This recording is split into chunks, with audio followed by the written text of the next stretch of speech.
Hello everyone, कैसे हो आप लोग। आप सभी का आज के वीडियो में बहुत बहुत स्वागत है। तो आज यहाँ पे हम लोग जो केमिकल बॉन्डिंग है, केमिकल बॉन्डिंग के अंदर लेक्चर नंबर 10 देखने वाले हैं। और ये इनऑर्गेनिक केमिस्ट्री का आपका पार्ट है। और ये इनऑर्गेनिक केमिस्ट्री में आज हम लोग जो टॉपिक डिस्कस करने वाले हैं, उससे पहले आप जितने भी हमारे चैनल पे जो नए व्यूअर्स आए हैं उनका बहुत बहुत स्वागत है। और आपने अगर हमारे चैनल को सब्सक्राइब नहीं किया है तो आपसे हमारा रिक्वेस्ट है कि प्लीज आप लोग हमारे चैनल को सब्सक्राइब कर लो। यहाँ पे आपको CSIR नेट और गेट एग्जाम के रिलेटेड सारे के सारे जो केमिस्ट्री के टॉपिक्स है वो आपको यहाँ पे मिलने वाले हैं। ओके, तो आज का जो टॉपिक है आपका केमिकल बॉन्डिंग के अंदर वो है आपका डाइपोल मूवमेंट। और डाइपोल मूवमेंट को हम लोग बहुत अच्छे से बहुत डिटेल के अंदर पढ़ने वाले हैं। तो डाइपोल मूवमेंट बेसिकली दो चीजों पे डिसाइड होता है। एक होता है आपका आयोनिक बॉन्ड, ओके,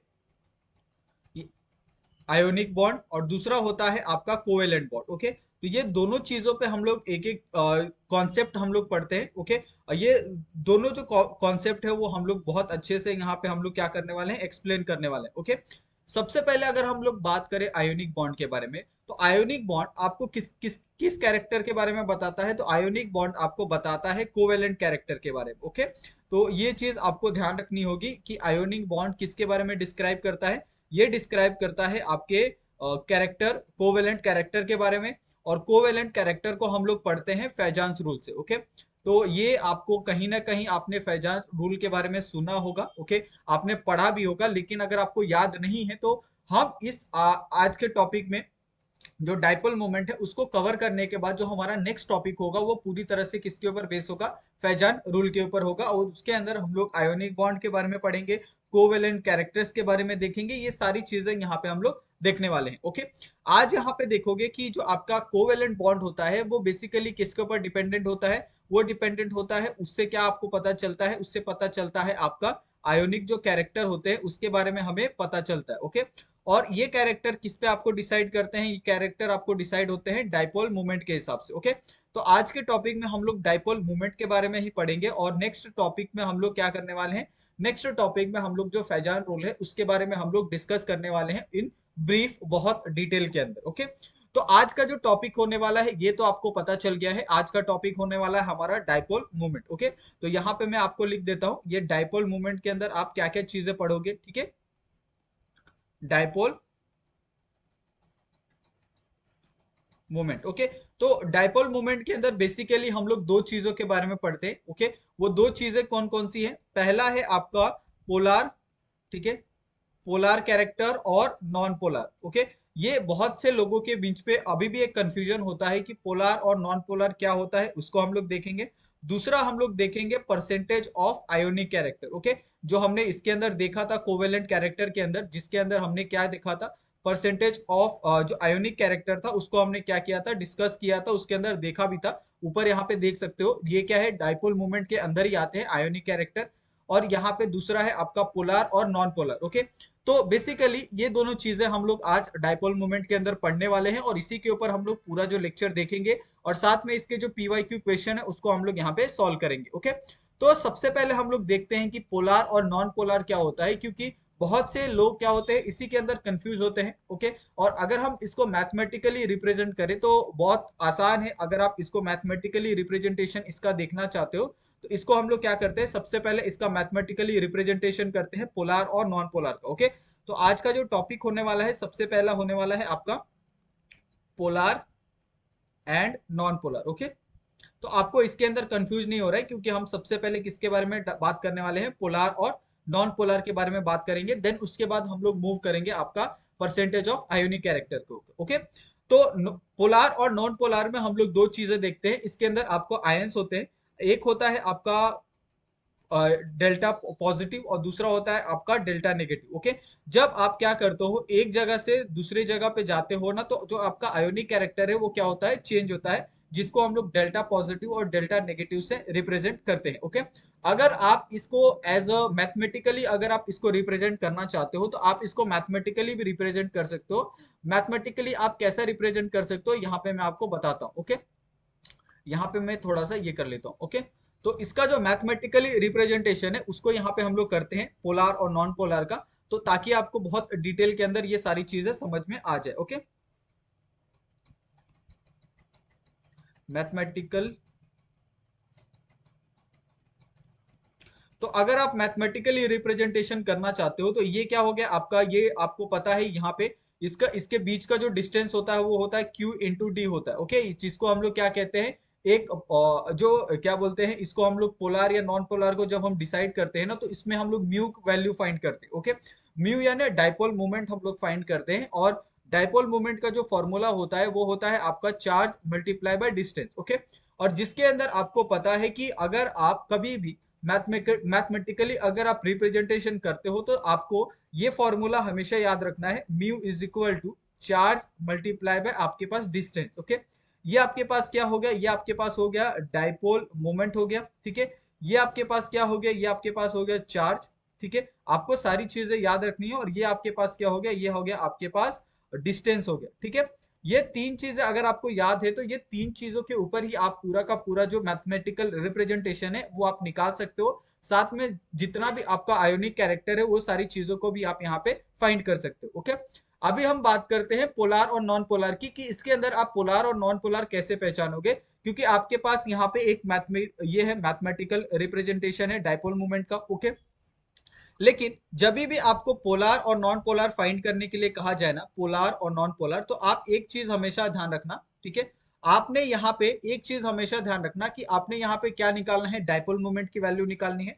अगर सपोज आपका डाइपोल मोमेंट की वैल्यू अगर आपको जीरो आती है, ओके, नहीं सॉरी, यहाँ पे अगर आपको डाइपोल मोमेंट की वैल्यू अगर आपको नॉन जीरो आती है, और नॉन पोलार में अगर आपको डाइपोल मोमेंट की वैल्यू अगर आपको जीरो आती है, तो आप समझ जाना अगर जीरो आ रही है तो आप नॉन पोलर होगा। अगर जीरो से ऊपर आ रहा है या माइनस आ रहा है तो उससे कुछ फर्क नहीं पड़ता, लेकिन जीरो नहीं आना चाहिए। तो वो सारी चीज, वो सारे जितने भी आपके होंगे, वो कॉन्सेप्ट होंगे, वो सारे के सारे क्या होंगे, पोलर होंगे। ओके, तो ये आपको जो बेसिकली ये चीजों के ऊपर आपको बहुत ज्यादा कॉन्सेंट्रेशन करना है कि पोलर और नॉन पोलर में आपको क्या फाइंड करना है। नॉन जीरो है तो पोलर, अगर आपका जीरो है तो वो क्या हो गया, आपका नॉन पोलर हो गया। ओके, तो ये दो चीजों को ही आपको क्या करना है, याद रखना है। अगर आप इसको एज अ डायरेक्शन वाइज भी देखना चाहते हो, ओके, तो आपको पता है कि जब भी आप एक जगह से अगर आप दूसरे जगह जब आप जाते हो, ओके, तो इसमें क्या होता है कि आपका एक आपका जो प्लेस होता है वो पॉजिटिव होगा, दूसरा आपका क्या होगा, नेगेटिव होगा। ओके, अगर आप इसको इलेक्ट्रोनेगेटिविटी के टर्म में भी देखना चाहते हो तो आप क्या करते हो, लेस इलेक्ट्रोनेगेटिव टर्म से आप क्या जाते हो, मोर इलेक्ट्रोनेगेटिव टर्म की तरफ आप क्या करते हो, बढ़ते हो। ओके, मोर इलेक्ट्रोनेगेटिव टर्म ऐसा कहा जाता है, यानी आप क्या करते हो, एस ब्लॉक है, डी ब्लॉक है, और उससे आप क्या जा रहे हो, पी ब्लॉक में जा रहे हो। तो एस से अगर आप पी ब्लॉक में जा रहे हो तो आपका जो इलेक्ट्रोनेगेटिविटी है वो क्या होता है, इंक्रीज होता है। ओके, जैसे आपका एस ब्लॉक है, इसमें क्या होते हैं, सारे के सारे मेटालिक कैरेक्टर होते हैं। ओके, और जैसे जैसे आप पी कैरेक्टर की तरफ जाते हो, पी की तरफ बढ़ते हो, पी ब्लॉक की बढ़ते हो, यहाँ पे जो आपका इलेक्ट्रोनेगेटिविटी होता है वो बहुत ज्यादा इंक्रीज होने लगता है, जैसे जैसे आप लेफ्ट में और ज्यादा शिफ्ट करते जाते हो, सॉरी राइट में, लेफ्ट टू राइट जैसे जैसे आप जाते हो, वैसे वैसे जो उसका एक इलेक्ट्रोनेगेटिविटी होता है वो बहुत ज्यादा इंक्रीज करने लगता है। ओके, तो ये आपको जो दो तीन चीजें यहाँ पे मैंने बताई है वो चीजें आपको याद रखनी है। सबसे पहले तो आपको फॉर्मूला याद रखना है, उसके बाद पोलार में वैल्यू क्या आएगी, अगर नॉन जीरो है तो पोलार, अगर जीरो है तो आपका नॉन पोलर। ओके, और एक और चीज है, आप हमेशा कहाँ पे जाते हो, हमेशा आप मूव करते हो लेस इलेक्ट्रोनेगेटिव से आपका मोर इलेक्ट्रोनेगेटिव। ओके, अगर आपको कभी एग्जांपल पूछा जाए तो आप इसके हिसाब से क्या कर सकते हो, एक्सप्लेन कर सकते हो। ओके, अभी यहाँ पे हम क्या करते हैं, कुछ एग्जांपल लेते हैं ताकि आपका एक जो मतलब पोलार और नॉन पोलार पहचानने का जो एक ये है, ओके, वो कॉन्सेप्ट है वो आपको पता चल जाए। ओके, अभी यहाँ पे मैं एक एग्जांपल देता हूं, आप मुझे बताना कि ये पोलार है या फिर नॉन पोलार है। ओके,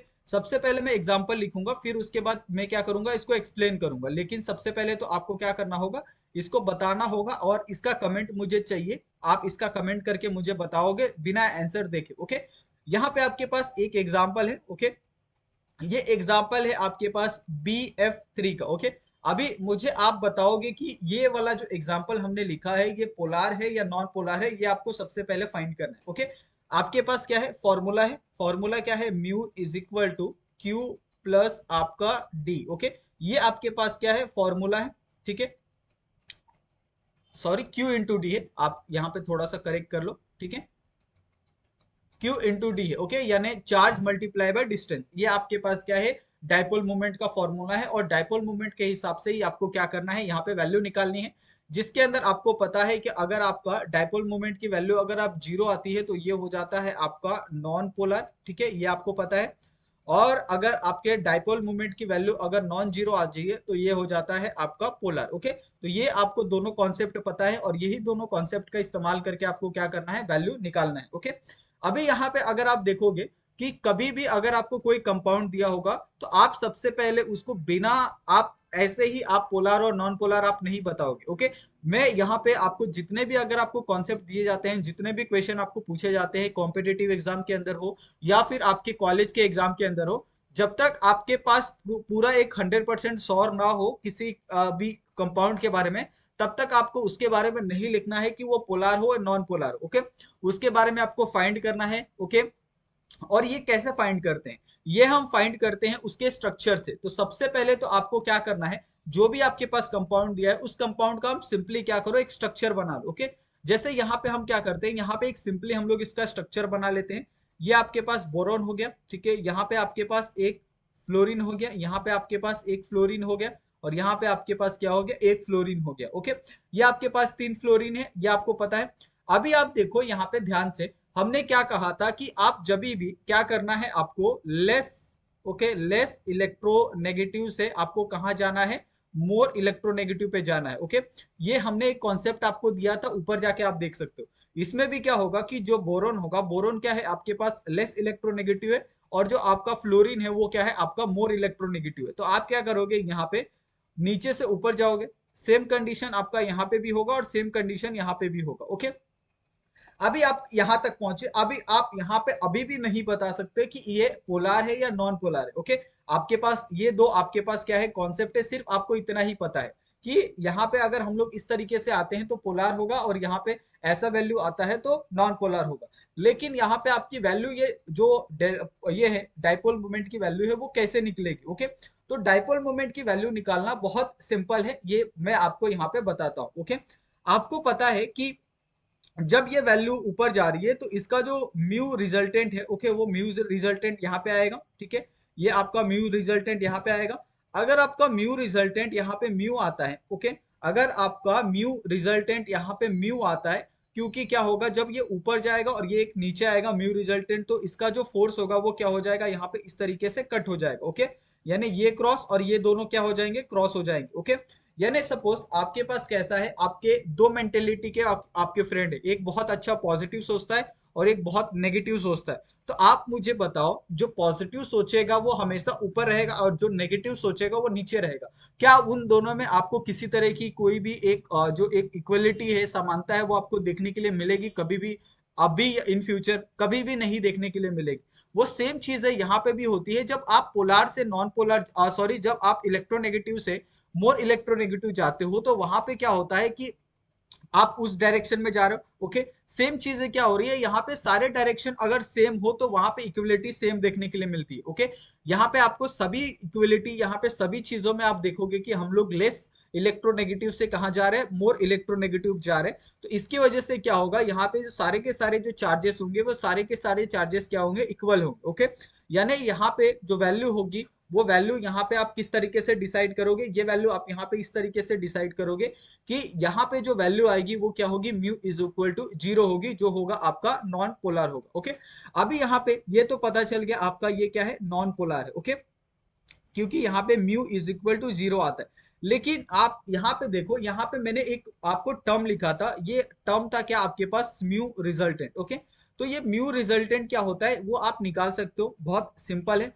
इसके ये आप एक ही बार निकालो, आपको ये बार बार निकालने की जरूरत नहीं पड़ेगी, सिर्फ आपको मैं प्रूव करने के लिए बता रहा हूँ कि म्यू रिजल्टेंट की जो वैल्यू आती है वो सेम म्यू इतना ही आती है, यानी आपको बार बार म्यू रिजल्टेंट नहीं निकालना पड़ेगा, आप सिंपली म्यू लिख सकते हो। ओके, तो इसका जो फॉर्मूला है वो आप देखो, ये फॉर्मूला है आपके पास म्यू का स्क्वायर, ओके, प्लस आपके पास म्यू टू का square, plus two mu one multiply by mu to, okay, cos theta.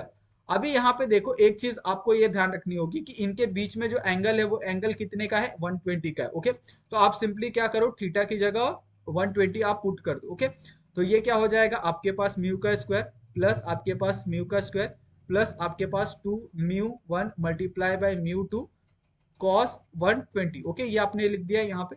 अभी आपको पता है cos 120 की वैल्यू कितनी होती है, यहाँ पे मैं लिख देता हूँ cos 120 इज इक्वल टू -1/2 होती है। आप जाके चेक कर सकते हो, अगर आपको आपने ये पढ़ा होता है ट्रिग्नोमेट्री, अगर आपने पढ़ा होगा तो उसके अंदर आपको ये वैल्यू मिल जाएगी। ओके, थोड़ा सा मैथ होता है आपका केमिस्ट्री के अंदर, फिजिकल पार्ट के अंदर, ये थोड़ा सा फिजिकल वाला एक कॉन्सेप्ट है। अगर आप इनऑर्गेनिक पढ़ रहे हो लेकिन फिजिकल थोड़ा सा यहाँ पे आपको आने वाला है डायपोल मोमेंट के अंदर, तो इसके लिए थोड़ा सा तो आपको ये मैथ आना चाहिए, जो बेसिक मैथ होता है वो आपको पता होना चाहिए। ओके, तो सिंपली आप क्या करोगे, यहाँ पे अभी आप इसको सॉल्व करोगे, ठीक है। अगर आपने इसको सॉल्व किया तो वैल्यू क्या हो जाएगी, यहाँ पे देखो, यहाँ पे क्या हो जाएगी आपके पास 2 म्यू का स्क्वायर हो जाएगा। ओके, प्लस आपके पास यहाँ पे भी क्या हो जाएगा 2 म्यू का स्क्वायर -1/2 हो जाएगा। ओके, ये सिंपली हो जाएगा। यहाँ पे सिंपली अगर आप इसको सॉल्व करोगे तो सॉल्व करने के बाद जो वैल्यू आएगी वो क्या हो जाएगी आपके पास 2 म्यू का स्क्वायर माइनस आपके पास म्यू का स्क्वायर। ओके, यहाँ पे ये 2 और 2 कट हो गया, ये ध्यान रखना। ओके, नहीं तो आप सोचोगे कि कैसे आ गया। यहाँ पे अगर आप 2 म्यू स्क्वायर में से अगर आप म्यू स्क्वायर को माइनस कर देते हो तो यहाँ पे सिंपली आपके पास क्या बचेगा, यहाँ पे बचेगा आपके पास म्यू का स्क्वायर बचेगा। ओके, और म्यू का स्क्वायर रूट होता है म्यू। तो आप सिंपली यहाँ पे जो म्यू रिजल्टेंट है, म्यू रिजल्टेंट की जो वैल्यू है आपने यहाँ पे फाइंड की है, जो है आपके पास म्यू है। ओके, और ये सेम चीज है यहाँ पे हमने ये लिखी है। अगर आप म्यू लिखते हो या म्यू रिजल्टेंट लिखते हो उससे कुछ फर्क नहीं पड़ता है। ओके, तो इस कॉन्सेप्ट के हिसाब से ही आपको बताना है कि जो भी आपका कंपाउंड दिया है वो पोलार है या नॉन पोलार है। ओके, इसी तरीके से हम क्या करते हैं, कुछ और एग्जांपल लेते हैं और उनको सॉल्व करते हैं और उनको सॉल्व करके देखते हैं कि आपके पास जो भी एग्जांपल दिया है वो पोलार है या नहीं, नॉन पोलार है। ओके, यहाँ पे दूसरा एग्जांपल है आपके पास PF5 का। ओके, PF5 दिया है तो सबसे पहले आप क्या करोगे, इसका जो डायग्राम है वो आप बनाओगे। यहाँ पे P आ गया, ठीक है, यहाँ पे आपके पास फ्लोरीन आ गया, यहाँ पे फ्लोरीन, यहाँ पे आपका फ्लोरीन, और यहाँ पे आपका फ्लोरीन एक, और यहाँ पे भी आपका एक फ्लोरीन है। ओके, ये आपके पास आ गया। अभी यहाँ पे आपको ये बताना है कि आपको जो मोर इलेक्ट्रोनेगेटिव है, ओके, और लेस इलेक्ट्रोनेगेटिव है, सबसे पहले वो आपको देखना है। तो जो आपका फॉस्फोरस है वो क्या है आपका लेस इलेक्ट्रोनेगेटिव है, और जो आपका फ्लोरीन है वो आपका मोर इलेक्ट्रोनेगेटिव है। तो आप कैसे जाओगे, इस तरीके से आप मूव करोगे, ठीक है। यहाँ पे भी आप इस तरीके से, यहाँ पे भी आप इस तरीके से, ये भी आप इस तरीके से जाओगे, और यहाँ पे भी आप इसी तरीके से जाओगे। अभी यहाँ पे अगर आप म्यू ये 1 है और ये भी आपका म्यू 1 है, तो दोनों क्या है इक्वल है, तो ये क्या हो जाएंगे, कट हो जाएंगे। ये आपका म्यू 2 है। ओके, और ये भी आपका क्या है, ये आपका म्यू 2 है, और ये भी आपका क्या है म्यू 2 है। तो ये भी वैल्यू क्या हो जाएगी, यहाँ से ये कट हो जाएगी। तो यहाँ पे जो म्यू की वैल्यू आपको मिलेगी वो म्यू की वैल्यू क्या मिलने वाली है, सिंपली 0 मिलने वाली। ओके, तो 0 अगर आ रही है तो ये क्या हो जाएगा आपका नॉन पोलर हो जाएगा। ओके, सभी चीजों को आपको इसी तरीके से सॉल्व करना है जब भी आपको एग्जाम्पल में पोलार और नॉन पोलार के बारे में पूछा जाता है। तो ओके, आपको बिल्कुल कंफ्यूज नहीं होगा। आप इसी तरीके से अगर आप करते हो तो बहुत सिंपली आप क्या कर सकते हो, सारी चीजों को आप सॉल्व कर सकते हो। ओके, उसी तरीके से दूसरा एक और एग्जाम्पल है, वो है आपके पास PF3Cl2। ओके, अभी हम क्या करेंगे, इसका जो डायग्राम है वो बनाएंगे। आपके पास क्या है, फास्फोरस है। ओके, यहाँ पे आपके पास है एक, ये आपके पास एक फ्लोरीन है, यहाँ पे आपके पास एक फ्लोरीन है, यहाँ पे आपके पास एक फ्लोरीन है। ओके, यहाँ पे आपके पास क्लोरीन है, और यहाँ पे आपके पास क्या है, क्लोरीन है। ओके, ये आपके पास 3 है। अभी आप सिंपली इसको किस तरीके से कर सकते हो, आपको सिंपली क्या करना है, आपको लेस इलेक्ट्रोनेगेटिव से आपको मोर इलेक्ट्रोनेगेटिव जाना है। ओके, ये आपका फास्फोरस लेस इलेक्ट्रो है और आपका फ्लोरीन मोर है, तो आप इस तरीके से आओगे। ओके, ये आपका लेस है और ये आपका मोर है, तो आप इस तरीके से आओगे। ये आपका क्या है, लेस है और ये आपका मोर है, तो आप इस तरीके से जाओगे। और ये आपका लेस है और ये मोर है, तो आप इस तरीके से जाओगे। ओके, अभी यहाँ पे अगर आप ध्यान से देखो, इस क्वेश्चन के अंदर थोड़ा सा एक अलग कॉन्सेप्ट यहाँ पे लगता है। ये आपका क्या है, म्यू 1 है। ओके, ये भी आपका क्या है, म्यू 1 है। ओके, तो ये दोनों तो कट हो जाएंगे, ठीक है। यहाँ पे ये क्या है, आपके पास म्यू 2 है, और ये आपके पास क्या है, म्यू 3 है, और ये भी आपके पास क्या है, म्यू 3 है। म्यू 2 और म्यू 3 में जो आपका दोनों का एक ये होता है, दोनों के बीच में जो आपका इलेक्ट्रोनेगेटिविटी का जो कॉन्सेप्ट होता है वो अलग अलग होता है। ओके, इसके लिए यहाँ पे आप ये चीज लिख सकते हो कि जो आपका यहाँ पे जो म्यू ये है, क्या एक तरह से क्या कहते हैं, म्यू जो नेट है या फिर जो म्यू की वैल्यू है वो क्या होगी आपकी, इक्वल नहीं होगी 0 से। और अगर ये इक्वल नहीं है तो ये क्या होगा, आपका पोलार मॉलिक्यूल होगा। ओके, तो आपको ये समझ गया होगा कि पोलैरिटी और नॉन पोलैरिटी कैसे आपको फाइंड करनी है। ओके, यहाँ पे मैं आपको लिए एक और एग्जांपल यहाँ पे दे देता हूँ, यहीं पे आप लिख देता हूँ, ठीक है, ताकि आप अच्छे से देख लो। ये आपके पास है PF2Cl3 है। ओके, यहाँ पे आपके पास क्या हो गया, फास्फोरस हो गया, ठीक है। ये आपके पास यहाँ पे हो गया फ्लोरीन, ठीक है, यहाँ पे आपके पास हो गया फ्लोरीन, ये आपके पास हो गया क्लोरीन हो गया, ठीक है, यहाँ पे भी आपका एक क्लोरीन हो गया, यहाँ पे भी आपका एक क्लोरीन हो गया। अभी यहाँ पे हम क्या करेंगे, इलेक्ट्रोनेगेटिविटी के हिसाब से डिसाइड करेंगे, इस तरीके से आएगा और ये इस तरीके से, ठीक है, यहाँ पे इस तरीके से, ये आपका इस तरीके से आएगा और ये आपका इस तरीके से, ओके। अभी अगर आप इन तीनों कॉन्सेप्ट को अगर आप ध्यान से देखो तो ये वाला जो कॉन्सेप्ट है वो क्या हो जाएगा, कट हो जाएगा, जो आपका μ1 है, ओके, और यहाँ पे भी आपका μ1 है, ये आपका μ2 है, ये भी आपका μ2 है और ये भी आपका μ2 है, तो ये μ2 भी क्या हो जाएंगे, यहाँ पे ये कट हो जाएंगे। तो यहाँ पे सिंपली जो आपका म्यू नेट आएगा, नेट रिजल्टेंट आएगा, वो वैल्यू क्या आ जाएगी, यहाँ पे 0 आ जाएगी। और अगर अब 0 आता है तो इस चीज को हम लोग क्या कहते हैं, नॉन पोलर कहते हैं, ओके। तो आई थिंक, आई होप कि आपको इतना बहुत अच्छे से ये कॉन्सेप्ट अच्छे से आ गया होगा। फिर भी हम क्या करेंगे, बहुत सारे एग्जाम्पल को सॉल्व करेंगे, कुछ और एग्जाम्पल देखेंगे ताकि आपके अंदर का जो भी डाउट है वो क्लियर हो जाए, ओके। तो यहाँ पे मैं सबसे पहले क्या करता हूँ, यहाँ पे एग्जाम्पल लिख देता हूँ, ओके। XeF4 है, ओके। यहाँ पे एक और एग्जाम्पल ले लेते हैं, XeO3 है, ओके। अभी दोनों एग्जाम्पल को देखो, आपको पता है कि सेंट्रल आइटम क्या आने वाला है, यहाँ पे Xe आने वाला है। फ्लोरीन कितने हैं, 4 है, तो ये आपका एक फ्लोरीन है, ये आपका दूसरा फ्लोरीन है, ओके, ये आपका तीसरा फ्लोरीन है, ये आपका चौथा फ्लोरीन, ओके। 4 फ्लोरीन हो गए और ये 4 क्या होंगे, यहाँ पे आपके 2 लोन पेयर आ जाएंगे, ओके। टोटल वैलेंसी इसकी 8 होती है ना, तो 8 हमने कंप्लीट करना है इसके लिए। अभी इसका डायग्राम बनाते हैं, ये आपका क्या है, Xe है, ओके। यहाँ पे अगर आप देखो तो 3 ऑक्सीजन है, ओके, 3 ऑक्सीजन, तो यहाँ पे आपके पास डबल बॉन्ड O, ठीक है, यहाँ पे आपके पास डबल बॉन्ड O, यहाँ पे आपके पास डबल बॉन्ड O, और आप 6 हो गया, और 2 आपको चाहिए, तो ये आपके 2 लोन पेयर, ओके। तो इस तरीके की वैलेंसी आपको दोनों की हमने कंप्लीट कर दी, ओके। वैलेंसी सबसे पहले आपको देखनी है कि दोनों की वैलेंसी, जो भी आपके पास सेंट्रल आइटम है, अगर उस सेंट्रल आइटम की अगर वैलेंसी कंप्लीट है तो आप समझ जाओ कि आपने पहला स्टेप तो कंप्लीट कर दिया, ओके। अभी दूसरा स्टेप, दूसरे स्टेप में हमें क्या देखना है, इलेक्ट्रोनेगेटिविटी देखना है, ओके। आपको पता है कि जेनॉन और फ्लोरीन के अंदर आप इलेक्ट्रोनेगेटिव देखोगे तो फ्लोरीन ज्यादा इलेक्ट्रोनेगेटिव होता है, ये भी ज्यादा, ठीक है, ये भी आपका ज्यादा इलेक्ट्रोनेगेटिव होता है, और ये भी आपका क्या होता है, ज्यादा इलेक्ट्रोनेगेटिव होता है। लेकिन यहाँ पे लोन पेयर है, लोन पेयर क्या करते हैं, एक दूसरे को रिपल करते हैं, यानी अगर ये ऊपर जा रहा है तो ये भी क्या करेगा, इस तरीके से जाएगा ऊपर ऊपर, ओके। और जिस कॉन्सेप्ट के अंदर क्या होगा, अगर ये ऐसा बिहेव कर रहा है तो सिंपली क्या होगा, यहां से ये कट हो जाएगा, यहां से ये कट हो जाएगा, यहां से ये और यहां से, और सिंपली जो लोन पेयर है, लोन पेयर भी क्या हो जाएंगे, कट हो जाएंगे। और यहाँ पे जो आपको म्यू की वैल्यू मिलने वाली है, वो म्यू की वैल्यू क्या मिलेगी, 0 मिलेगी। और 0 अगर आ गया तो आप समझ जाओ कि वो क्या है, आपके पास नॉन पोलर है, ओके। अभी आते हैं हम दूसरी तरफ, ओके। यहाँ पे देखो, अगर आप, ये आपका क्या है, यहाँ पे लोन पेयर है, तो लोन पेयर है तो ये क्या हो गया, आपका मोर इलेक्ट्रोनेगेटिव हो गया। यहाँ पे भी ऑक्सीजन क्या है, आपका मोर इलेक्ट्रोनेगेटिव, यहाँ पे भी ऑक्सीजन आपका मोर इलेक्ट्रोनेगेटिव, और यहाँ पे भी ऑक्सीजन आपका क्या है, मोर इलेक्ट्रोनेगेटिव, ओके। अभी यहाँ पे देखो तो अगर ये आपका μ1 है, ओके, और ये आपका क्या हो गया, μ2 हो गया। μ1 μ2 में दोनों में जो इलेक्ट्रोनेगेटिविटी का डिफरेंस होता है वो अलग होता है, इसके लिए यहाँ पे जो म्यू की वैल्यू होगी वो 0 नहीं होगी, और 0 नहीं है तो ये क्या हो गया, आपका पोलार कंपाउंड हो गया, ओके। तो आई थिंक आपको पोलार और नॉन पोलार कंपाउंड बहुत अच्छे से पहचानना आ गया है, और इसके अंदर आपको अभी कभी भी दिक्कत नहीं आनी चाहिए, ओके। अभी यहाँ पे मैं आपको एक क्वेश्चन देता हूं, जो क्वेश्चन आपको एग्जाम में पूछा गया था, लेकिन ये बहुत अलग तरीके से पूछा गया था, ओके। ये क्वेश्चन आप ध्यान से देखो, आपको क्या क्वेश्चन क्या पूछा था, आपको पूछा था zero, okay, zero dipole moment पूछा था, ओके, जीरो डाइपोल मोमेंट पूछा। तो आप मुझे बताओ, जीरो डाइपोल मोमेंट आप कैसे निकालोगे। सिंपली आपके पास यहाँ पे कंपाउंड दिए थे, ओके।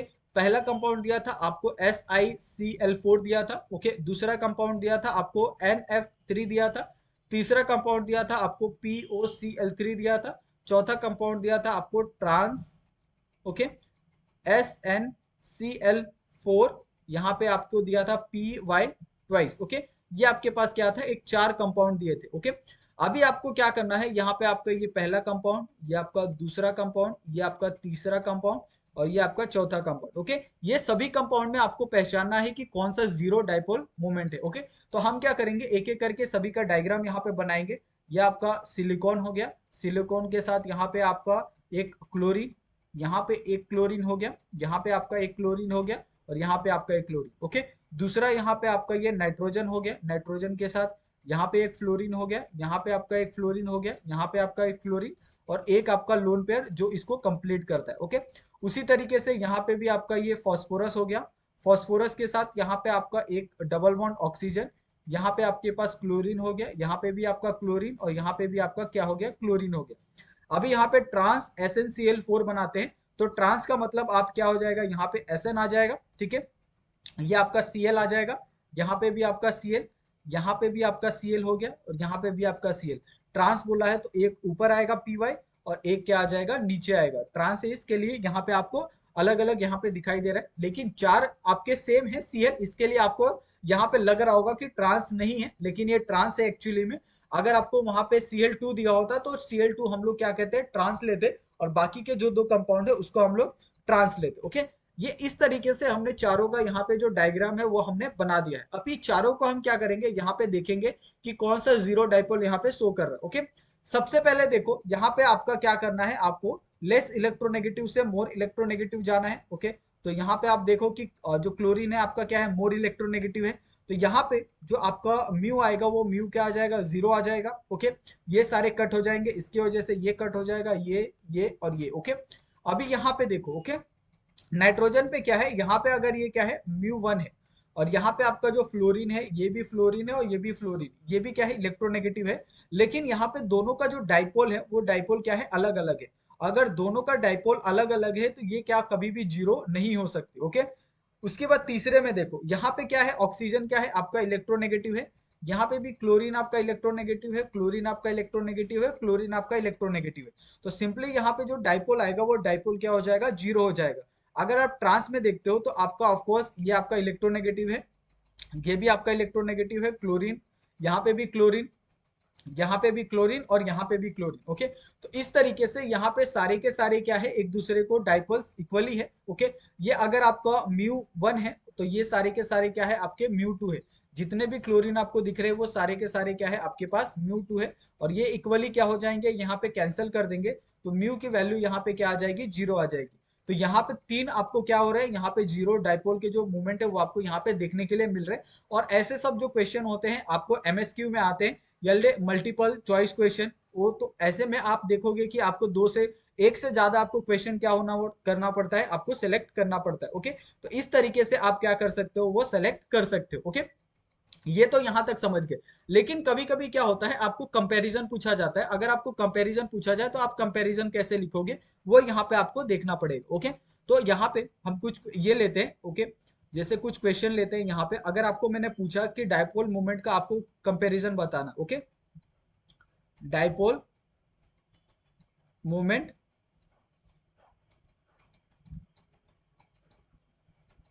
कंपैरिजन। ओके, अगर आपको डायपोल मोमेंट का कंपैरिजन बताना है, यानी आपको वहां पे क्या दिए होंगे, मतलब 3 4 2 3 कितने भी कंपाउंड वहां पे दे सकते हैं, और सभी कंपाउंड को आपको क्या करना पड़ेगा, एनालाइज करना पड़ेगा, उसमें पोलर नॉन पोलर की सारी चीजें फाइंड करनी पड़ेगी, तभी आप क्या कर सकते हो, वहां पे आप डिफरेंस बता सकते हो। ओके, जिसके अंदर जो सबसे पहला यहाँ पे जो क्वेश्चन आ रहा है, ओके, यहाँ पे मैं थोड़ा सा इसको ये कर लेता हूँ। तो जो सबसे पहला यहाँ पे जो क्वेश्चन आ रहा है, ओके, कंपैरिजन में, वो क्वेश्चन है आपके पास, यहाँ पे देखो, ये आपके पास क्या है, नाइट्रोजन है, ठीक है, यहाँ पे आपके पास लोन पेयर है, यहाँ पे आपके पास हाइड्रोजन है, यहाँ पे भी आपके पास हाइड्रोजन है, और यहाँ पे भी आपके पास हाइड्रोजन है। ये आपको एक कंपाउंड दिया है। दूसरा आपके पास यहाँ पे आपके पास नाइट्रोजन है, ये आपके पास लोन पेयर है, ठीक है, यहाँ पे आपके पास फ्लोरीन है, यहाँ पे भी आपके पास फ्लोरीन है, और यहाँ पे भी आपके पास क्या है, फ्लोरीन है। अभी इन दोनों में आपको क्या पूछा है कि इन दोनों में आपको ये सिंपली बताना है कि कौन सा, किसका कौन बेहतर यहाँ पे डायपोल मूवमेंट शो कर रहा है। ओके, अभी दोनों को यहाँ पे मैं अगर डिटेल में अगर यहाँ पे देखूं तो आपको पता है कि ये क्या होगा, आपको इस तरीके से जाएगा, लेस इलेक्ट्रोनेगेटिव से मोर इलेक्ट्रोनेगेटिव। लेकिन मुझे बताओ, नाइट्रोजन और हाइड्रोजन में मोर इलेक्ट्रोनेगेटिव कौन सा है, आपका नाइट्रोजन है, तो ये एरो क्या होगा, इस तरीके से जाएगा। ओके, यानी ये एरो इस तरीके से जाएगा। तो इसको आप इस तरीके से ले सकते हो कि अगर आपका, जैसे आपके दो मित्र है, अगर आप पॉजिटिव है, अगर आपका दोस्त भी आपका पॉजिटिव माइंड वाला है, तो आप दोनों मिलके क्या कर सकते हो, एक बढ़िया काम कर सकते हो। तो यहाँ पे आप देखोगे कि यहाँ पे दोनों की जो डायरेक्शन है, वो दोनों की डायरेक्शन क्या है, यहाँ पे आपको सेम डायरेक्शन देखने के लिए मिल रही है। ओके, ठीक है, दोनों की डायरेक्शन क्या है, सेम है। दूसरे कंडीशन में आते हैं, यहाँ पे अगर आप देखोगे और तो क्या है, यहाँ पे आपका लेस इलेक्ट्रोनेगेटिव से मोर इलेक्ट्रोनेगेटिव, यहाँ पे भी आपका लेस से मोर इलेक्ट्रोनेगेटिव, यहाँ पे भी आपका लेस से मोर इलेक्ट्रोनेगेटिव, और यहाँ पे भी आपका लेस से मोर इलेक्ट्रोनेगेटिव। ओके, तो इस तरीके से यहाँ पे आप ये कह सकते हो कि यहाँ पे जो म्यू है वो उसकी वैल्यू कितनी आ गई, 0 आ गई। यहाँ पे जो डायरेक्शन है वो डायरेक्शन क्या है आपके पास, अपोजिट डायरेक्शन है। ओके, ये आपके पास क्या है, अपोजिट डायरेक्शन है। और जब भी अगर आपको डायरेक्शन के कॉन्सेप्ट में अगर आपको कंपेयर करना हो तो आप कहाँ पे जाओगे, जहां पे आपको सेम डायरेक्शन दिखता है, वो उसका जो डायपोल मोमेंट होता है, उसका डायपोल मोमेंट क्या होता है, ज्यादा होता है। यहाँ पे देखो डायपोल मोमेंट 0 है, लेकिन वहां पे डायपोल मोमेंट 0 नहीं रहेगा, वहां पे डायपोल मोमेंट या तो आपका 0 होगा, यानी प्लस आपका 0 से ज्यादा होगा। ओके, या फिर 0 से कुछ कम हो सकता है, लेकिन 0 नहीं होगा। ओके, तो इसके लिए इस कॉन्सेप्ट में अगर आप कंपैरिजन करते हो तो कंपैरिजन इस तरीके से आएगा, जो आपका वन वाला है वो उसका जो डायपोल मोमेंट होगा वो डायपोल मोमेंट ज्यादा बेहतर होगा एज कंपेरिजन टू आपका सेकंड वाला। ओके, अभी यहाँ पे हम लोग एक और एग्जांपल लेते हैं। ठीक है, ये यहाँ पे मैं आपको सबसे पहले तो एग्जांपल यहाँ पे लिख देता हूँ ताकि आप अच्छे से इसको नोट कर लो, और अपने बुक में आपको इसको लिखते जाना है। ओके, जितने सारे एग्जांपल मैं आपको करवाऊंगा ना, यहाँ पे अभी कुछ पीवाईक्यू क्वेश्चन भी करवाने वाला हूँ, और ये पीवाईक्यू क्वेश्चन बहुत इंपॉर्टेंट है। ठीक है, और इसके लिए इंपॉर्टेंट है क्योंकि ये एग्जाम में आ चुके हैं। ओके, ये आपके पास फ्लोरीन आ गया यहाँ पे आपका एक। ओके,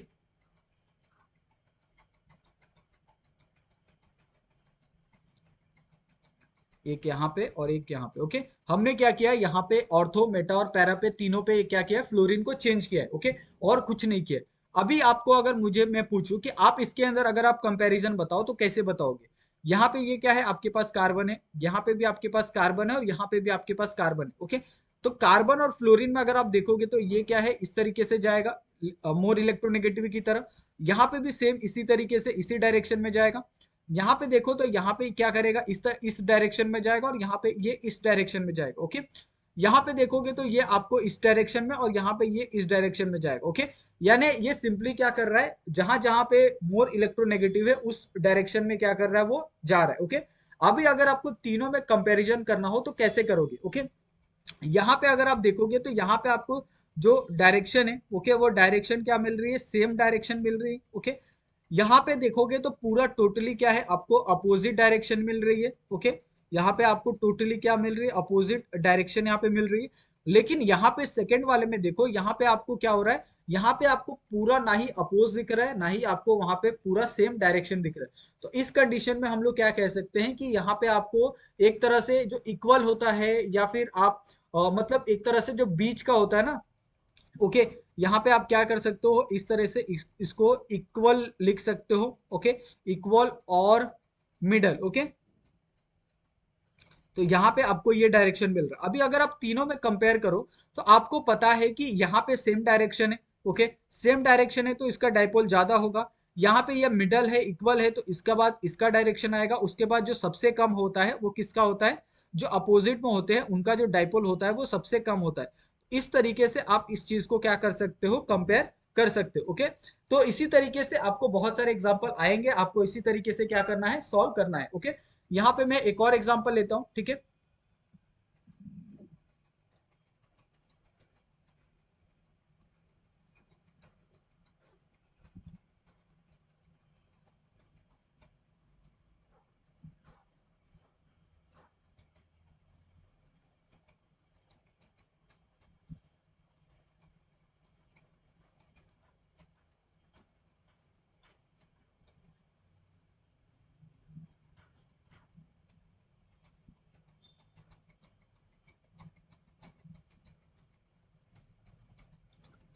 अभी आपको क्या करना है, ये तीनों में आपको बताना है कि किसका जो डायपोल होगा वो बहुत अच्छा होगा और किसका कम होगा। ओके, यहाँ पे अगर आप देखोगे तो यहाँ पे भी आपको सेम इलेक्ट्रोनेगेटिविटी वाला कॉन्सेप्ट सबसे पहले अप्लाई करना है। लेकिन यहाँ पे अगर मुझे बताओ कि जो आपका CH3 है, और यहाँ पे आपके पास क्या है, यहाँ पे आपके पास CH2 है, और यहाँ पे आपके पास CH3 है। तो एक तो जो आपका CH2 होता है वो क्या होता है, आपका sp2 होता है। ओके, और जो आपका CH3 होता है वो क्या होता है, आपका sp3 होता है। और जब भी आपको sp2, ओके, sp2 और sp3 में अगर आपको कभी भी डाउट लगेगा तो आप ये समझ लेना कि जो आपका sp2 होगा वो sp2 क्या होगा, आपका मोर इलेक्ट्रोनेगेटिव होगा। ओके, तो इस कंडीशन में क्या होगा कि जो आपका CH3 है वो CH3 क्या होगा, CH2 की तरफ आएगा। यहाँ पे भी आपका CH3 CH2 की तरफ, यहाँ पे भी आपका CH3 CH2 की तरफ। यहाँ पे आपके पास CH2 है जो क्या करेगा, फ्लोरीन की तरफ मूव करेगा। यहाँ पे भी ये इस तरीके से जाएगा और यहाँ पे भी आपका इस तरीके से जाएगा। ओके, अभी यहाँ पे देखो, यहाँ पे आपको देखोगे तो यहाँ पे आपको सेम डायरेक्शन देखने के लिए मिल रहा है। ओके, सेम डायरेक्शन आप देख सकते हो। ओके, यहाँ पे अगर आप देखोगे तो यहाँ पे आपको क्या देखने के लिए मिल रहा है, यहाँ पे आपको अपोजिट डायरेक्शन आपको देखने के लिए मिल रहा है। Okay, right. यहाँ पे अगर आप देखो तो आपको पूरी तरह से अपोजिट नहीं है। ओके, लेकिन यहाँ पे आपको पार्शियली अपोजिट यहाँ पे देखने के लिए मिल रहा है, partially same. Okay, partially opposite कह सकते हो या फिर पार्शियली आप सेम कह सकते हो। यहाँ पे आपको पार्शियली सेम आपको जो एक कंडीशन है वो आपको देखने के लिए मिल रही है। तो इस कंडीशन में क्या होगा, जो आपका थर्ड वाला है वो आपको सबसे पहले आएगा। ओके, उसके बाद आपका सेकंड वाला आएगा, उसके बाद आपका फर्स्ट वाला आएगा। ओके, इस तरीके से क्या होगा, इसका जो एक ऑर्डर आएगा आपका डायपोल मोमेंट का, वो आपको इस तरीके से देखने के लिए मिलेगा। ठीक है, तो यहां तक आपको बहुत अच्छे से समझ में आ गया होगा कि किस तरीके से आपको ये सारी चीजें देखनी है, सॉल्व करनी है। ओके, तो ये जो हम लोग बेसिक बात कर रहे थे वो था हमारा पूरी तरह से बेस्ड ऑन डायपोल मोमेंट के ऊपर, जिसके अंदर हमने जीरो डायपोल देखा, डायपोल मोमेंट के कंपैरिजन को देखा। ओके, उसके बाद नॉन पोलर क्या होता है, नॉन पोलर क्या होता है, ये सारी चीजें देखी। ओके, ये सारी चीजें अभी तक हमने देखी है। अभी जो नेक्स्ट हम लोग देखने वाले हैं, नेक्स्ट हम लोग देखने वाले हैं आयोनिक कैरेक्टर के बारे में, जो आपका इसी के ऊपर बेस होता है। ओके, डायपोल मूवमेंट के अंदर ही आपका एक पार्ट आता है आयोनिक कैरेक्टर के ऊपर। तो उस आयोनिक कैरेक्टर को अभी हम यहाँ पे क्या करने वाले हैं, स्टडी करने वाले हैं। ओके, तो इसका भी यहाँ पे मैं क्या करता हूँ, हेडिंग डाल देता हूँ, उसके बाद हम इसको क्या करेंगे, चालू करेंगे। Okay,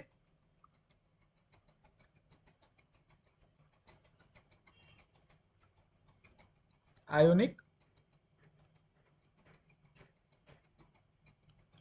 character. ओके, अब ये आयोनिक कैरेक्टर कैसे फाइंड करते हैं ना, वो थोड़ा सा हम लोग यहाँ पे डिटेल के अंदर देखेंगे। क्योंकि आयोनिक कैरेक्टर एक तरह से, अगर आप परसेंटेज ऑफ आयोनिक कैरेक्टर निकालना चाहते हो, तो परसेंटेज ऑफ आयोनिक कैरेक्टर का जो फॉर्मूला होता है वो फॉर्मूला होता है आपके पास डायपोल मोमेंट ऑब्जॉर्व। ओके, यानी जो भी डायपोल मोमेंट आप ऑब्जॉर्व करते हो, और उसके बाद divided by dipole moment of theoretical. Okay, multiply bye आपका 100। आप ऑब्जॉर्व और थेरोटिकल में दोनों में फर्क होता है। थेरोटिकल क्या है, आपको दिया होता है, आपको गिवन होता है। थेरोटिकल में आपको जो वैल्यू होती है वो कॉमन होती है, लेकिन ऑब्जर्वेशन में क्या होती है, आपकी वैल्यू अलग अलग आ सकती है। तो एक चीज हमेशा ध्यान रखनी है कि जो आपका थेरोटिकल होगा, थेरोटिकल की वैल्यू होगी आपके पास Q इंटू डी, यानी आपका चार्ज मल्टीप्लाई बाय डिस्टेंस होगा। ओके, यहाँ पे आपका ये क्या हो गया, ये आपका हो गया डायपोल मूवमेंट हो जाएगा। ठीक है, ये आपके पास क्या हो जाएगा, चार्ज हो जाएगा। ठीक है, और ये आपके पास क्या हो जाएगा, डिस्टेंस हो जाएगा। तो ये सारी चीजों को आपको क्या करना है, ध्यान रखना है। और ये आपको क्या करना है, हमेशा आपको क्या करना है, इंस्ट्रूमेंटल है। तो इंस्ट्रूमेंटल जो भी चीजें होती है वो आपको दी होती है, या फिर आपको निकालने के लिए जो फॉर्मूला होता है, या फिर आपको जो वैल्यू है वो आपको क्या होती है, आपको दी होती है। ओके, और इसको हम लोग किसके अंदर मोस्टली हम जो जितने भी इंस्ट्रूमेंट होते हैं वो हमें किसके अंदर वैल्यू देते हैं, वो हमें देते हैं डीबे के अंदर। ओके, और डीबे के अंदर आपको कभी भी वैल्यू आती है तो उसको आपको कन्वर्ट करना पड़ेगा। जब तक आप उसको कन्वर्ट नहीं करोगे तब तक आप उसका जो आंसर है वो आप नहीं निकाल सकते। ओके, तो सबसे पहला हम लोग जो चीज सीखेंगे वो सीखेंगे हम लोग conversion, conversion of debye into आपका सेंटीमीटर मीटर हो सकता है, और आपका ESU, और यहाँ पे आपका जो एक दूसरी वैल्यू है कुलम है, उसके अंदर हम लोग इसका जो कन्वर्जन है वो सबसे पहले हम लोग करना सीखेंगे। ओके, क्योंकि आप ऐसे ही डायरेक्ट डीबे के अंदर जो आंसर है वो आप नहीं निकाल सकते हो। इसके लिए हम लोग क्या करते हैं, यहाँ पे हम लोग करते हैं कन्वर्जन। ओके,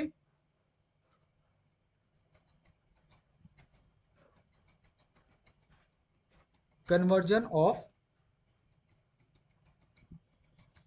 डीबे इनटू कूलोम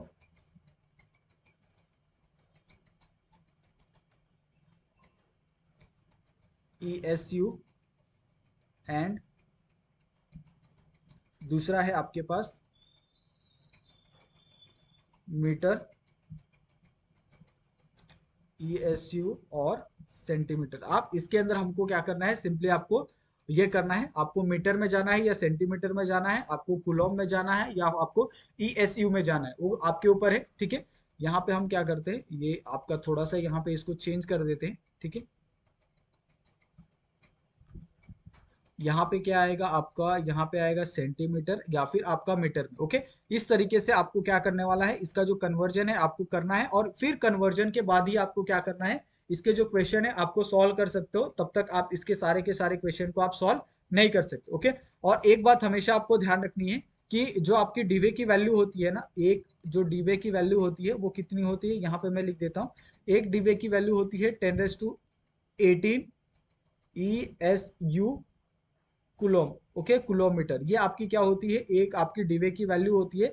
और ये वैल्यू को आप क्या करोगे, यहाँ पे इंपॉर्टेंट करके रखोगे, क्योंकि आपको कभी कभी क्या होती है, एक जो डीबे होती है, डीबे के अंदर भी आपको कभी कभी कन्वर्जन आता है, आप क्वेश्चन में आप देखोगे ऐसे कन्वर्जन आपको देखने के लिए मिलेंगे। तो आपको उससे घबराना नहीं है, आप सिंपली ये सारी चीजों को यहाँ पे सॉल्व कर सकते हो, बहुत सिंपल होता है। ओके, जिसके अंदर अगर आप देखोगे कि जो ई एस यू है, ओके, ये ई एस यू क्या होता है, आपको कुलोम में करना है कन्वर्जन, और जो आपका सेंटीमीटर है उसको आपको क्या करना है, मीटर में आपको कन्वर्जन करना है। और आप यहाँ पे एक चीज हमेशा ध्यान रखो कि जो 1 सेंटीमीटर होता है, 1 सेंटीमीटर का वैल्यू कितना होता है आपके पास, 10⁻⁻² मीटर होता है। ओके, तो ये चीजों को भी आपको क्या करना है, ध्यान रखना है, इसको भी आप क्या कर लो, इंपॉर्टेंट कर लो। जो भी चीजें मैं यहाँ पे इंपॉर्टेंट कर रहा हूँ वो सारी चीजों को क्या करना है, आपको नोट कर लेना है। ओके, अभी यहाँ पे जो सबसे पहला कॉन्सेप्ट है, उस सबसे पहले कॉन्सेप्ट को यहाँ पे देखते हैं। ओके, सबसे पहला जो कॉन्सेप्ट है आपका, वो क्या है कॉन्सेप्ट, यहाँ पे हम देखते हैं। ठीक है, वो है डीबे एंड आपका कुलोम मीटर रिलेशन। ओके, अभी यहाँ पे कुलोम और मीटर रिलेशन क्या है उसको यहाँ पे थोड़ा सा हम लोग स्टडी करेंगे। तो सबसे पहले एक चीज आपको हमेशा ध्यान रखनी है, यहाँ पे जो भी चीजें मैं लिख रहा हूँ वो बहुत इंपॉर्टेंट है। जैसे अगर 1 यूनिट चार्ज की वैल्यू है, ओके, वो आपको क्या करनी है, याद रखनी है इन कुलोम में। तो इन कुलोम में 1 यूनिट चार्ज की वैल्यू होती है आपके पास 1.6 इंटू 10⁻⁻19 कुलोम। ओके, अगर सेम वैल्यू अगर आपको ई एस यू में अगर आपको याद रखनी है 1 यूनिट चार्ज की वैल्यू, ओके, अगर आप 1 यूनिट चार्ज की वैल्यू को अगर आपने कुलोम में देखा तो कुलोम में आपकी वैल्यू आई थी 1.6 इंटू 10⁻⁻90 कुलोम। अगर आप सेम वैल्यू को अगर आप ई एस यू में देखते हो तो उसकी जो वैल्यू आती है वो आती है 4.8 into 10⁻10 E S you. Okay, ये वैल्यू आपको आती है, तो ये वैल्यू भी आपकी क्या है, इंपॉर्टेंट है, इसको भी यहाँ पे हमने ब्रैकेट कर दिया है। और ये भी वैल्यू आपकी क्या है, इंपॉर्टेंट है, क्योंकि इस वैल्यू का भी हम लोग इस्तेमाल करने वाले हैं आगे चल के। जब आप क्या करोगे, इस वैल्यू को यहाँ पे डिफाइन करोगे, जब आप इसको एक तरह से प्रूफ करने के लिए आप इस चीज का इस्तेमाल करोगे। ओके, तो इस चीज से हम अगर हम चाहे तो क्या हम लोग यहाँ पे ये जो वैल्यू है दोनों को कंपेयर करके क्या हम लोग यहाँ पे 1 ESU की वैल्यू क्या निकाल सकते हैं, बहुत अच्छे से निकाल सकते हैं। कैसे, वो यहाँ पे देखो, जैसे आपके पास क्या है, यहाँ पे 4.8 मल्टीप्लाई बाय 10⁻⁻10 है। ओके, ई एस यू है इज इक्वल टू आपके पास क्या है, यहाँ पे 1.6 मल्टीप्लाई बाय 10⁻⁻19 कुलोम है। ओके, अभी अगर हमें सिर्फ ई एस यू की वैल्यू निकालनी है तो हम बहुत आसानी से निकाल सकते हैं।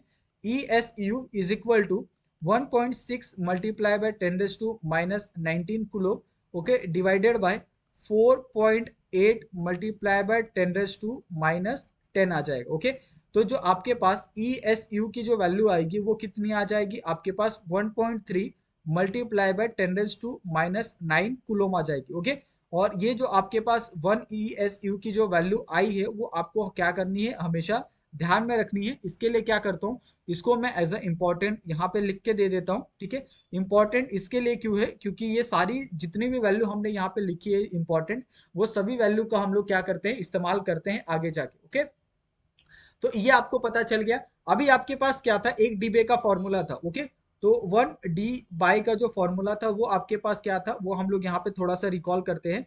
ओके, 1 D/, का जो फॉर्मूला था वो यहाँ पे थोड़ा सा देखते हैं हम लोग। ठीक है, 1 D/, का फॉर्मूला आपके पास क्या था, 1 D/, का फॉर्मूला था आपके पास 10⁻18 ESU, okay, dot centimetre. Okay, और यहाँ पे कुलम और मीटर था। और सिंपली इसको आप कैसे लिख सकते हो, यहाँ पे जो आपके पास 1 D/, है वो आपके पास क्या है, यहाँ पे 10⁻⁻8 हमने वैसे ही लिखा।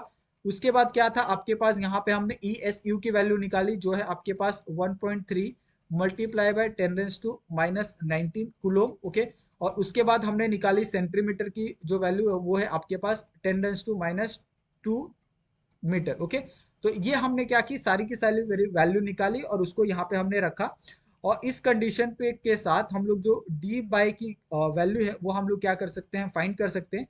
जो आएगी यहाँ पे आपके पास 1.3 मल्टीप्लाई बाय 10⁻⁻29 आ जाएगी। ओके, यहाँ पे आपके पास क्या आना चाहिए, आई थिंक यहाँ पे आपके पास एक सेकेंड, यहाँ पे कुछ तो थोड़ा सा एक मिस्टेक हो रहा है, और सॉरी 1.18 है, यहाँ पे आपका क्या है 18 है। ओके, तो आप इस चीज को क्या करो, करेक्ट कर लो। ओके, और इसके बाद क्या आ जाएगा, ये आपका 1.3 मल्टीप्लाई बाय 10⁻29 किलोमीटर आ जाएगा। ओके, अभी आप इस चीज को आराम से सॉल्व कर सकते हो। 1 d/= 3.3 multiply by 10⁻⁻30 kilometre. Okay, आप चाहो तो आप बहुत इजीली एक और स्टेप बढ़ा सकते हो। यहाँ पे आपका 0.3 आ जाएगा, मल्टीप्लाई बाय आप क्या करो, यहाँ से एक पॉइंट यहाँ पे मूव कर दो तो ये 3.3 हो जाएगा। ठीक है, आपके ऊपर है, आप 0.3 मल्टीप्लाई बाय 10⁻⁻29 भी रख सकते हो। ठीक है, आपके ऊपर है, आपको कोई भी यहाँ पे ये नहीं है। ओके, और इसको भी हम लोग क्या करते हैं, यहाँ पे हम इंपॉर्टेंट लिख देते हैं। ओके, ये भी आपके लिए क्या इंपॉर्टेंट है, जिसमें आपको 1 d की जो वैल्यू है वो आपको यहाँ पे दी है। ओके, अभी यहाँ पे हमने जितनी भी वैल्यू थी वो हमने निकाल ली है। 1 d को हमने कन्वर्ट भी कर लिया है कुलोम मीटर के अंदर। अगर आप ESU की वैल्यू चाहते हो तो उसके अंदर भी हमारे पास वैल्यू है। अगर आप सेंटीमीटर को मीटर में चाहते हो तो उसकी भी वैल्यू है। अगर आप मीटर को सेंटीमीटर में चाहते हो तो उसकी भी वैल्यू है। ओके, आप किसी भी वैल्यू को यहाँ पे आप निकाल सकते हो, क्योंकि हमने सारी की सारी जो वैल्यू है वो ऑलरेडी यहाँ पे हमने निकाल के दे दी है। अभी मुझे बताओ कि आपके पास इतनी वैल्यू होते हुए भी अगर मैंने आपको कुछ क्वेश्चन दिया तो आप निकाल सकते हो या नहीं निकाल सकते हो? बहुत इजीली निकाल सकते हो। ओके, तो हम क्या करते हैं, अभी क्वेश्चन थोड़ा से एक दो क्वेश्चन यहाँ पे सॉल्व कर लेते हैं, ताकि आपको बहुत अच्छे से बाकी सारी चीजें है वो क्लियर हो जाए। ओके, तो सबसे पहले मैं यहाँ पे क्वेश्चन लिख देता हूँ, देन उसके बाद उसका जो सॉल्यूशन है उसको हम लोग यहाँ पे डिस्कस करेंगे।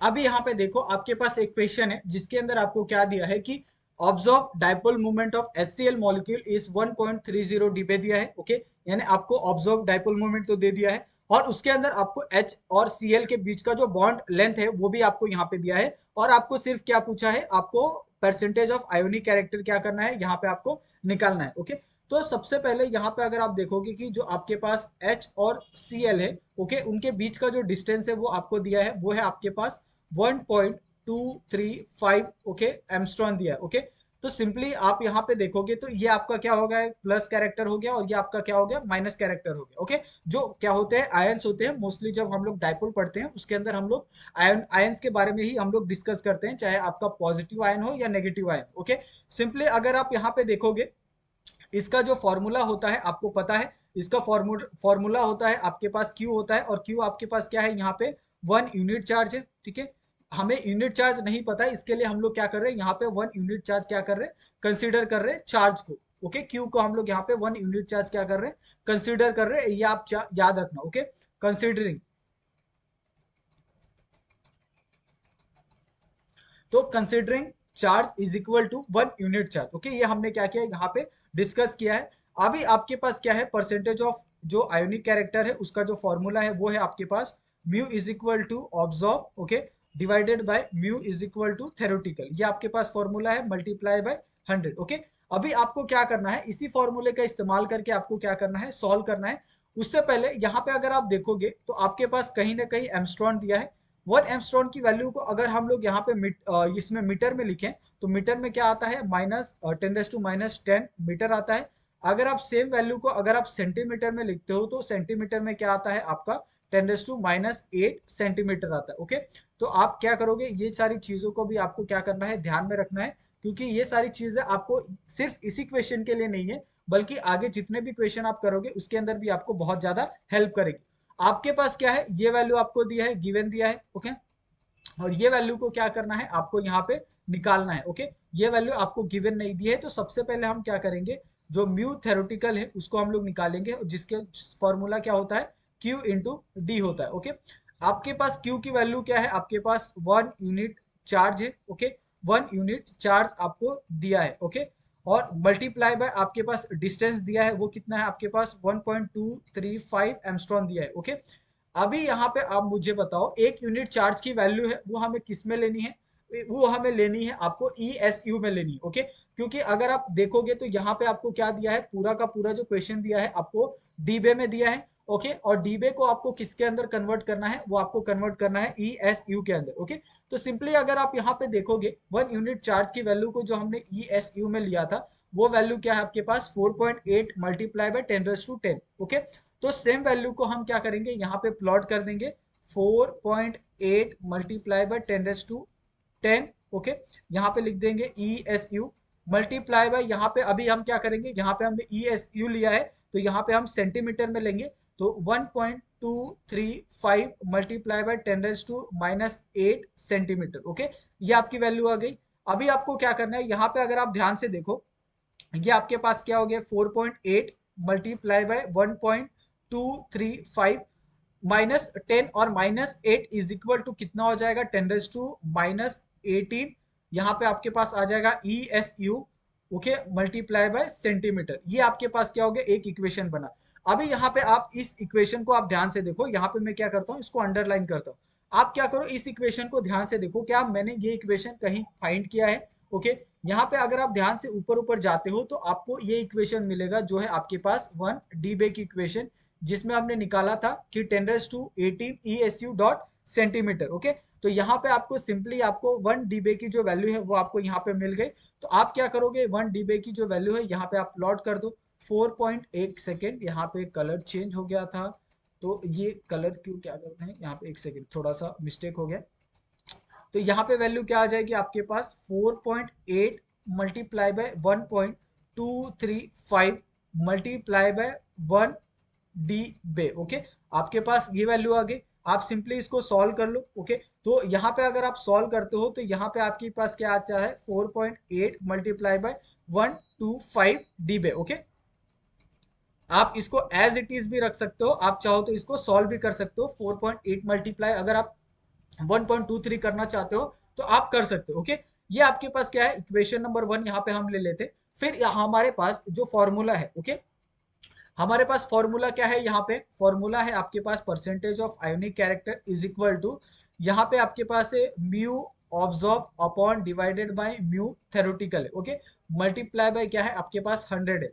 हमारे पास म्यू ऑब्जॉर्ब की वैल्यू है वो कितनी है आपके पास 1.30 डी बे है। ओके, और नीचे हमारी वैल्यू क्या आ जाएगी, हमारी वैल्यू आएगी 4.8 मल्टीप्लाई बाय 1.235 डी बे आएगा। ओके, ये आपके पास वैल्यू आ रही है मल्टीप्लाई बाय 100। ये आपके पास एक फाइनल वैल्यू आ रही है, डी बे और डी बे क्या हो जाएंगे, यहाँ से कट हो जाएंगे।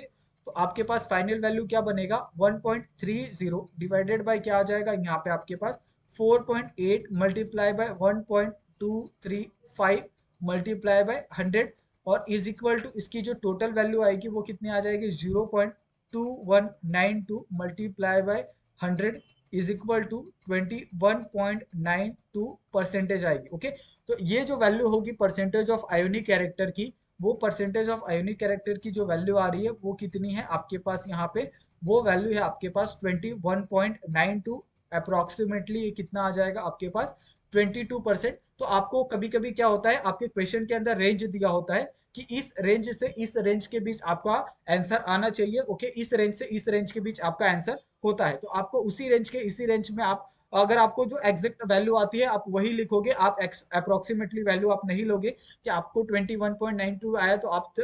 22.00 लिखोगे, ऐसा आपको नहीं करना है एग्जाम के अंदर। ओके, तो इस चीज का आपको खासकर ध्यान रखना है। ओके, उसके बाद हम क्या करते हैं, एक और क्वेश्चन को सॉल्व करते हैं। ओके,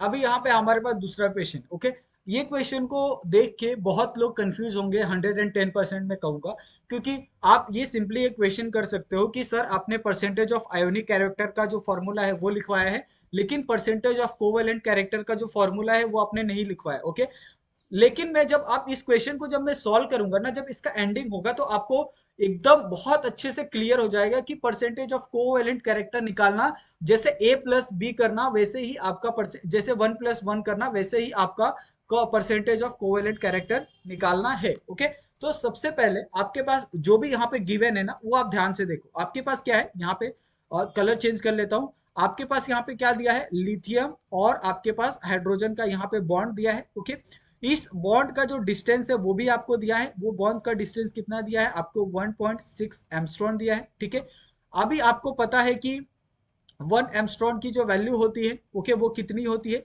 अगर आप इसको 10⁻10 करते हो मीटर के अंदर, ओके, और 10⁻−8 करते हो आप सेंटीमीटर के अंदर, जो है आपकी एमस्ट्रॉन की वैल्यू। ठीक है, तो ये आप यहाँ पे एमस्ट्रॉन की वैल्यू आप निकाल सकते हो। दूसरा यहाँ पे आप क्या कर सकते हो, यहाँ पे जो आपका लिथियम है वो आपका पॉजिटिव आयन है और ये आपका क्या है, नेगेटिव आयन है। ओके, और यहाँ पे आप सिंपली इसको किस तरीके से निकाल सकते हो, आपके पास क्या क्या वैल्यू है वो आपको ध्यान देना है। तो परसेंटेज ऑफ जो आयोनिक कैरेक्टर है वो सबसे पहले आपको निकालना है। भले आपको पूछा हो कोवेलेंट कैरेक्टर, लेकिन आप परसेंटेज ऑफ आयोनिक कैरेक्टर के बिना आप कोवेलेंट कैरेक्टर को फाइंड नहीं कर सकते।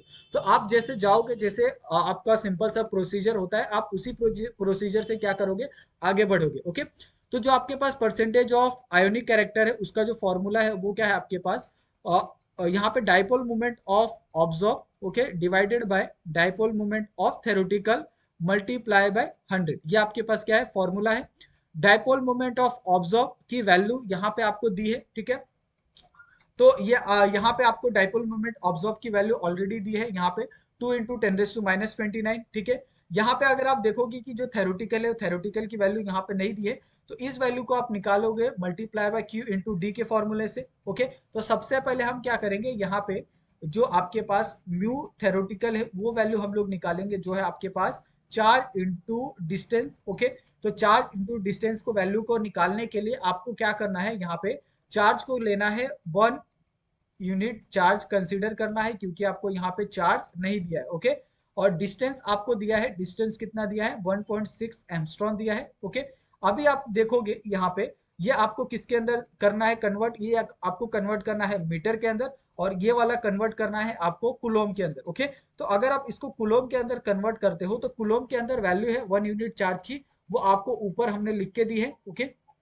यहाँ पे देखो कुलोम के अंदर आपको जो वैल्यू दी है वो कितना है आपके पास, 1.6 इंटू 10⁻19। ओके, तो आपको सेम वैल्यू को क्या करना है, यहाँ पे आपको प्लॉट करना है। ओके, तो 1 यूनिट चार्ज इन कुलोम क्या है आपके पास, 1.6 into 10⁻19 coulomb. Okay, multiply by 1.6 into 10⁻10 metre. Okay, तो कुलोम और मीटर में हमें क्या करना है, इसको कन्वर्ट करना है, क्योंकि हमें इसमें जो क्वेश्चन में क्या दिया है, क्वेश्चन में अगर आप ध्यान से देखो तो कुलोम और मीटर ही दिया है। ओके, तो कुलोम और मीटर दिया है, इसके लिए हम इसको क्या करेंगे, कुलोम और मीटर में इसको कन्वर्ट करेंगे। ओके, तो ये आपके पास क्या हो गया, कुलोम और मीटर आ गया।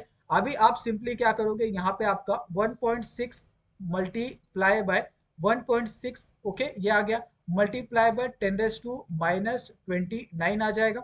यहाँ पे आपके पास कुलोम और मीटर आ जाएगा। ओके, आप इस चीजों को क्या करोगे, आप ध्यान रखोगे। अभी आपके पास जो परसेंटेज ऑफ आयोनिक कैरेक्टर है उसमें आपके पास फॉर्मूला है, और ये आपके पास क्या है, डाइपोल मोमेंट ऑफ ऑब्जॉर्ब है, और नीचे क्या है आपके पास, डाइपोल मोमेंट ऑफ थेरोटिकल है, और मल्टीप्लाई बाय क्या है आपके पास 100 है। Okay, dipole moment of absorb की वैल्यू दी है आपके पास 2 इंटू 10⁻29। ओके, और डाइपोल मोमेंट ऑफ थेरोटिकल अभी हमने फाइंड किया, वो वैल्यू है आपके पास 1.6 multiply by 1.6, okay, multiply bye 10⁻29। Okay, multiply bye यहाँ पे आपके पास क्या है, कुलोम मीटर है, और यहाँ पे भी आपके पास क्या है, कुलोम मीटर है, मल्टीप्लाई बाय 100 आ जाएगा। तो ये सिंपली कुलोम मीटर क्या हो जाएगा, कट हो जाएगा। ओके, कैसे कट होता है यूनिट वो भी आपको ध्यान देखना है। ओके, नहीं तो आप कुछ भी यूनिट लिखोगे और कट नहीं रहा है, आपका आंसर गलत आ रहा है, तो ये आपकी गलती होती है, ना ही आपके क्वेश्चन की। ओके, अभी यहाँ पे सिंपली आपका क्या आ जाएगा, -29, -29 भी यहाँ पे कट हो गया, तो आपके पास क्या बचा, 2.2 divided by 1.6 multiply by 1.6। Okay, तो और यहाँ पे आपका क्या आ जाएगा, मल्टीप्लाई बाय 100 आ जाएगा। ओके, तो ये वैल्यू कितनी आ जाएगी, 0.781 multiply by 100 is equal to 78.1 multi percentage आएगा। ओके, तो ये क्या हो गया, परसेंटेज ऑफ आयोनिक कैरेक्टर हो गया। तो हमें क्या बोला था यहाँ पे, परसेंटेज ऑफ आयोनिक कैरेक्टर निकालने के लिए नहीं कहा था, हमें निकालने के लिए कहा था, हमें क्या निकालने के लिए कहा था, percentage of covalent character. Okay, तो परसेंटेज ऑफ क्या निकालने बोला था हमें, कोवैलेंट कैरेक्टर निकालने के लिए बोला था। तो इसका जो फॉर्मूला होता है वो होता है आपका 100 minus percentage of ionic character. Okay, तो 100 माइनस 78.1 इज इक्वल टू, इसकी जो वैल्यू आएगी वो कितनी आ जाएगी आपके पास, 21.875%। ओके, और ये परसेंटेज आपका परसेंटेज ऑफ कोवेलेंट कैरेक्टर का। ठीक है, तो आई थिंक आपको इसके अंदर तो कोई दिक्कत नहीं आई होगी, बहुत सिंपल क्वेश्चन था और बहुत सिंपल तरीके से क्या किया आपने, इसको सॉल्व कर दिया। ओके, तो ऐसे ही आप क्वेश्चन देखने के लिए मिलते हैं आपको एग्जाम के अंदर, तो आपको बिल्कुल भी पैनिक नहीं होना है, आपको सिर्फ क्या करना है,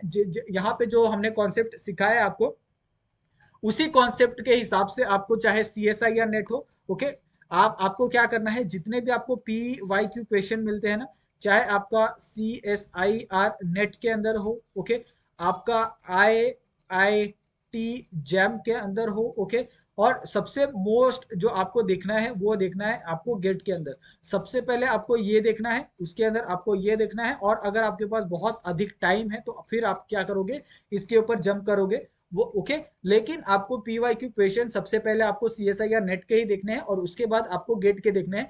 अगर आप चाहते हो आपका कॉन्सेप्ट बहुत क्लियर हो जाए तो आप गेट के देख सकते हो, क्योंकि गेट के अंदर कैसा होता है कि एडवांस क्वेश्चन आपको पूछे होते हैं। ओके, यानी बहुत डीप मीनिंग वाले क्वेश्चन पूछे होते हैं, जिसको एक कॉन्सेप्ट समझने के लिए आप पूरा जो डाइपोल मोमेंट है वो आप पूरा डाइपोल मोमेंट आप क्या करोगे, चार्ट जाओगे। ओके, तो आपको इसी तरीके से क्या करना होगा, आपको ये समझ में आएगा टॉपिक। इसके लिए पी वाई क्यू क्वेश्चन बहुत ज्यादा इंपॉर्टेंट होते हैं, और यहाँ पे हमने 2 क्वेश्चन ही करवाए हैं, लेकिन आपको ऐसे बहुत सारे क्वेश्चन क्या करने हैं, प्रैक्टिस करने हैं।